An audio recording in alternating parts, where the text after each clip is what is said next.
જય કિસાન। આ અમારે ઠંડુ ઠંડુ હવામાન એકદમ વાતાવરણ સારું થઈ ગયું છે, એકદમ વરસાદ આવી રહ્યો છે, ધીરે ધીરે વરસાદ આવી રહ્યો છે। કાલે અંબાલાલને ફોન કર્યો હતો એટલે વરસાદને કહું મોકલજો આ બાજુ, થોડો થોડો શું આ બાજુ હતો એટલે અત્યારે અહીંયાને ફોન કાલે ખકડાયો હતો ને એટલે અત્યારે ચાલુ કરી નાખ્યો છે વરસાદ વરસતો આ બાજુ ગયો છે અને ફેર વળીને આવે એવો છે બધો। હવામાન એકદમ ઠંડુ ઠંડુ કરી નાખી દો, એસીનું કોઈ ના આવે આમાં। અને જુઓ અત્યારે તો અમારો વરસાદ જોતો જ તો અને બધાને જોવે છે, કેમ કે ખેડૂતો બધા ખુશખુશાલીમાં છે, આનંદમાં છે, એમ નાચી ઉઠ્યા છે, બધા આનંદ નાચી ઉઠ્યા છે।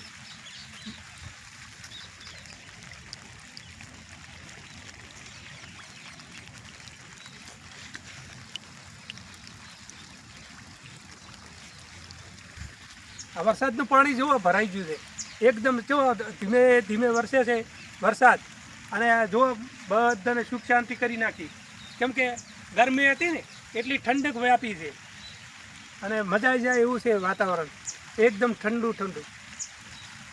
અને અમારે આ બધું ઘાસચારો છે ઢોરો માટે છે, પછી આ બાજુ મગફળી વાવેલી છે, બધું એકદમ હવે એકદમ મોટી થઈ જાય બધું। આ એનો વરસાદથી જ આ બધું જેવું હોય ને એ વરસાદી જ થાય, વરસાદ વગર કશું નહીં।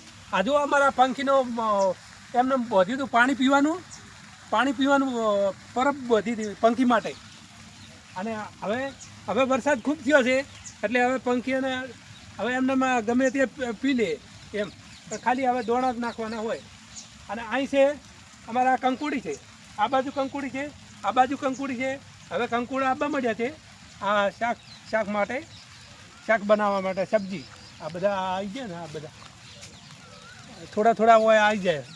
આ બાજુ છે, આ બાજુ જુઓ ફૂલ ને બધું, આ કંકોડા બેસી જ ગયા છે, આ જો આ ફૂલ આવી ગયા, આ જો આ ફૂલ બેસી ગયા છે, આ નાના કંકોડા આવી ગયા। અને આમ હવે 10-15 દિવસમાં તો શાકભાજી થાય એવું થઈ જાય, મજા આવી જાય એવું છે। અને આ મુજાળી છે, આ જોઈ લો, આ મુજાળી છે, મોટી થાય ને તો છાપરા ઉપર ઢંકાય, કોઈ ઘાસચારો સાર હોય સૂકી એના ઉપર ગૂંથી અને નીરીએ બોધી અને આર્યો કમ્પ્લીટ થઈ જાય, અને સાવણી માટે સારું છે, મજા આવી જાય। હા એ સરગુડો છે, હોમે સરગુડો છે, તમે આ સરગુડાનું શાક બનાવીને કહો ને તો મજા આવી જાય। તમારો વાહ હોય કોઈ બી જાતનું હોય ને દરદ તો આર્યો આ તમે સરગુડાનો શાક બનાવીને કહો ને તો એકદમ મટી જાય એમ।